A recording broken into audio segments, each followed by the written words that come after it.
Yeah, what's cracking, everybody? Welcome back to another episode of Prison Break Raw. I'm your host, the one and only Big JD.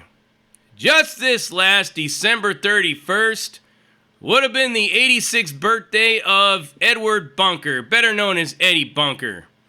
Straight up real convict, beat the revolving door, got out of that recidivism trap, that incarcerated state of mind, and pursued his dreams and became a self-made man.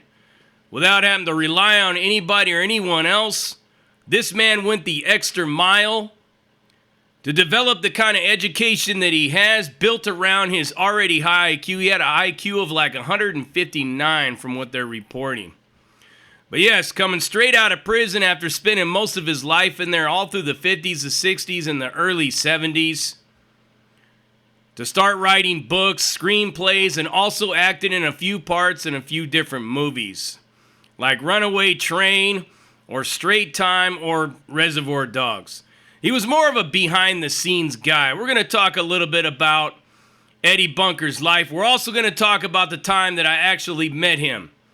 Because what I didn't know is that my grandfather knew somebody that knew somebody knew somebody, that kind of thing, that actually knew Eddie Bunker. And when I was going through a lot of the shit that I was going through at 11 years old, because when I was 11, that's when it really started. There was a lot going on in my house. My father had suffered a near-fatal accident on the docks. It said all kinds of psychological torment and a bad Xanax habit that he acquired in the process. And, well, his son rebelled. So they thought that Eddie Bunker could talk to me, and I'll tell you a little bit about that. But let's talk about Eddie Bunker and his life, going in and out of the system, and what he had accomplished as a feat. I mean, some people can look at it any way you want, but he made it out in one piece. But Eddie Bunker was born in Hollywood, California. His mom was a chorus girl. His father was like a backstage handler, one of those people who work backstage, just moving shit around, like a general laborer on the sets. But they had an alcoholic relationship, a very toxic relationship. And in the beginning, Eddie Bunker said that he was pampered and spoiled as a kid. I mean, all the sources say that, all the interviews that he's done talks about that, but it just went from good to bad. And the next thing you know, he was in a really fucked up situation. He ran away from home for the first time when he was 5 years old. Now think about that for a minute. If he would have done that in this day and age, he would have ended up on a milk carton, like in the 80s, 90s, even sometimes, some cases, even now, with all the shit that they got, the technology, he still probably would have, somebody would have had time to catch him and take him wherever. You know what I'm saying? But 11 years old, he actually got put in juvenile hall for assaulting his father. They found him in hobo camps, all that, but he didn't really start doing some real time until he was 14. In which case he was sent to Preston, which is in Ione, California. That's the YA. Didn't really talk much about his time in YA, but the one thing that you got to remember about Eddie Bunker is that he was very small. And he had a very small frame, small body, and he was really a lot younger than a lot of the other kids that he was in Preston with. So would sexual abuse and anything like that, because, I mean, let's face it, in YA back in those days, a lot of the younger kids were easier targets. Somebody like Eddie Bunker would have been a very easy target, but never really much talked about his youth authority days. But like I said, man, if you listen to the interview that I had with Cricket, you would know that the shit happens in the YA system, still to this day. So if he went through that, I don't know, but I can tell you that it's more than likely. And I'm not knocking the dude or you know, stomping all over his grave or anything. As you know, as I've said myself on this show several times, I'm a survivor of sexual abuse myself. So it just becomes one of those generational era things, and talking about it makes you look weak. I mean, this is the same shit that I went through in my day and age when it happened to me, but nowadays it's more openly accepted. We could talk about it. But yes, let's not take the focus so much off of him, But whatever he went through in YA, it didn't deter him from a life of crime. This dude was caught up in bank robberies, drug dealing, extortion, you name it. He was involved with passing bad checks, writing bad checks, all of that stuff. And in the 1950s, when he got out and he paroled, he got a little 90-day violation. He went back for a little while. But he finally, in the 50s, he tried to go straight for a minute. He had a silent film actress who was a real good friend of his, and she did a lot to support him by sending him a typewriter, sending him Writer's Digest and all that. And when he got out, he had started to donate blood just to pay for his college education. I mean, that's how dedicated this dude was to his craft of writing. And it paid off because he already had an IQ, so whatever classes that he would take would probably propel him quicker and faster. Not only that, but he had a lot of contacts. He even knew one of the Hearsts. So you kind of fill in the blanks. It's all about who you know, not so much what you know. And yeah, so the one thing that Eddie Bunker had accomplished, right? And in the criminal world, it's like, wow. Is that he was the youngest man ever to go to San Quentin. And he talks a lot about his days in San Quentin, what he had to do leading up to that. So he's in the Los Angeles County Jail. He's much smaller. He's much younger. I mean, he's a child still. He's not even 18 years old. So what does Eddie Bunker do to make a name for himself? Well, when you're backed into a corner and all the optics, the optical illusion and everything that people got on you is against you, and all they see is a snot-nosed, skinny little pimple-faced kid, he's either going to get sexually assaulted or he's going to turn into a fucking do-boy for somebody else. Well, Eddie Bunker wasn't having none of that once he got to jail. And he stabbed somebody in the Los Angeles County Jail. He said it was Billy Cook. Billy Cook was a spree killer back in those days, but that's never been substantiated. That's never been proven to be true. Whether Eddie Bunker actually really stabbed Billy Cook or not, nobody knows. It's anybody's guess, but you can't deny the fact that he did stab somebody because there were charges put against him and everything. They were dropped due to lack of evidence and whatnot. But he took that reputation of not being the victim, not being the one preyed upon, actually being a predator and actually being willing and able to handle the business if it came his way. So off to San Quentin he went, and he was probably lucky that he went to San Quentin in those days. Because San Quentin was the place where they sent like the older convicts, the ones that were more relaxed and just doing their time. Wasn't so much like a gladiator school to the degree that Tracy was, or Soledad, or Folsom. But nonetheless, it was a penitentiary. So yeah, off to San Quentin he goes. And he obviously got taken under the wing of some pretty heavy duties in there because he didn't really get in a lot of trouble. He handled his business when he had to. He spent a lot of time in solitary confinement. And when he was in solitary confinement, he used to communicate with somebody on death row. He used to send him books and magazines all the time and pretty much told him to follow his dreams and to get into writing if that's what he really wants to do, to jump with both feet in on that right there and become a great writer. So it was always his goal, and he did everything in his power to perfect that skill of writing and learning how to articulate words and doing all that stuff. So Eddie Bunker. He's also been in other places like Folsom and whatnot. He was actually good friends with Joe Morgan. And not only that, but he knew a lot of other heavy duties that were in there that took him under the wing and everything that depended upon him for various different services of legal services and reading letters and writing and stuff like that. Kind of sounds familiar.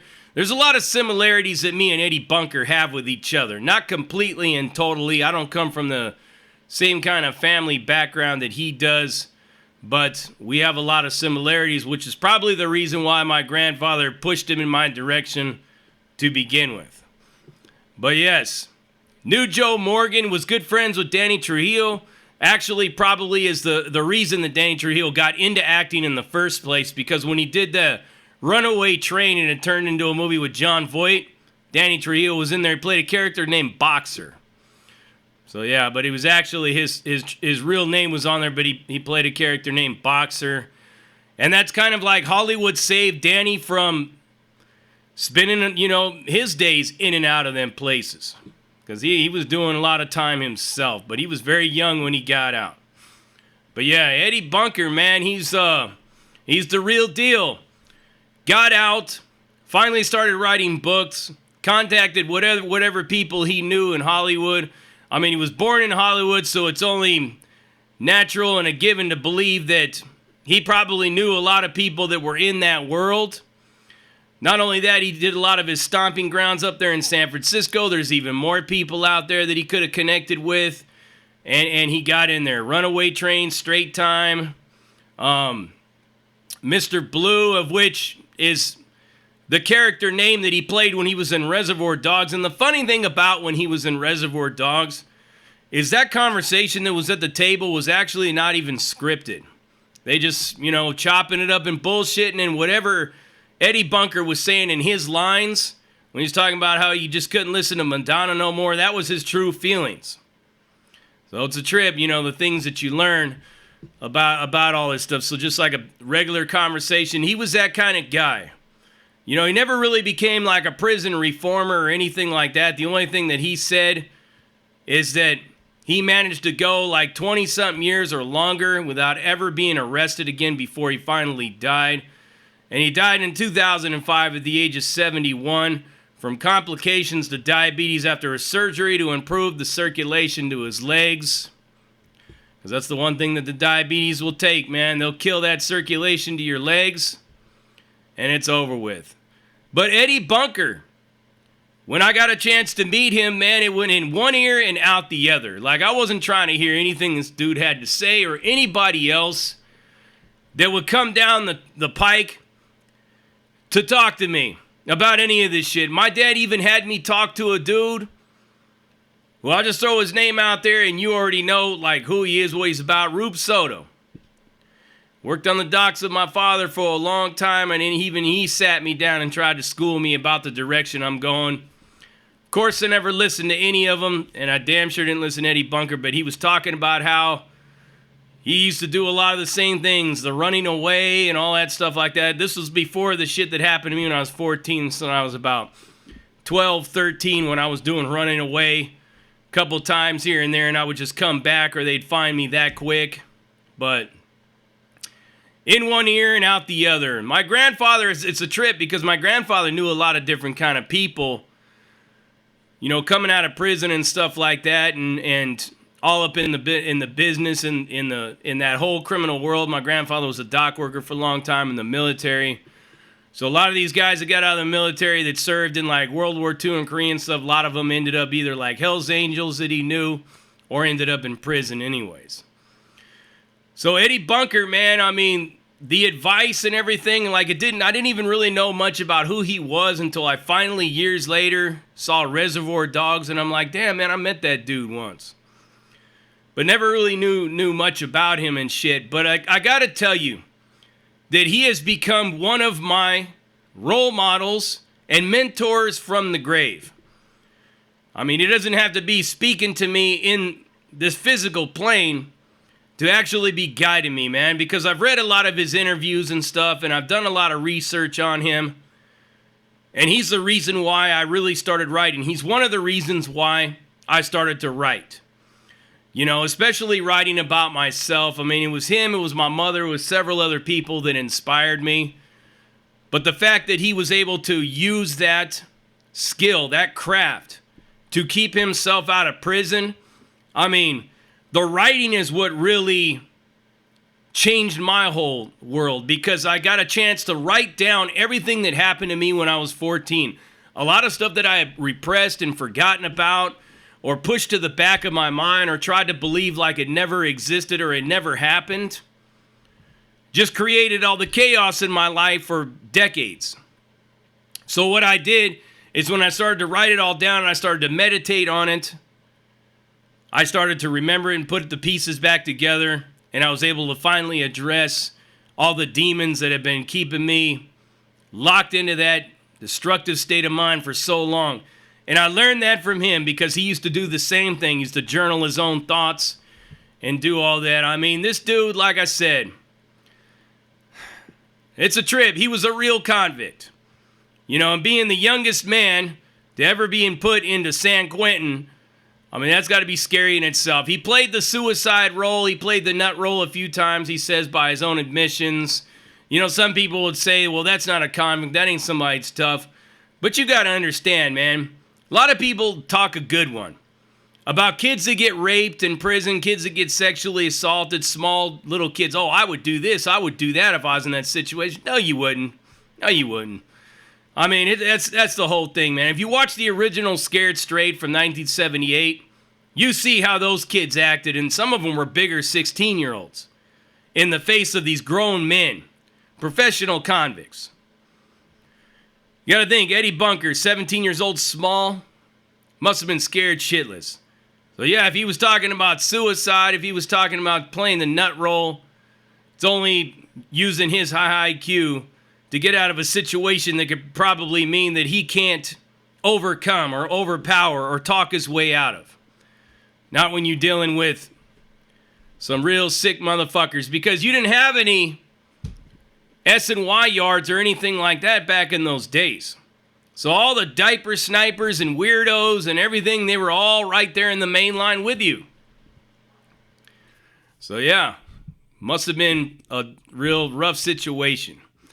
But finally, what was the end of his criminal career was he got caught up in a bank robbery, and they basically caught him by accident. They were tracking him. They were watching him. They had him under surveillance for selling dope up there in the San Francisco area. They put a tracker on his car. They followed him straight to a bank heist. It's like it fell in their lap. He was looking at 20 years in prison, but with some influential friends and a lenient judge, he was able to get 5, and he's never been back since.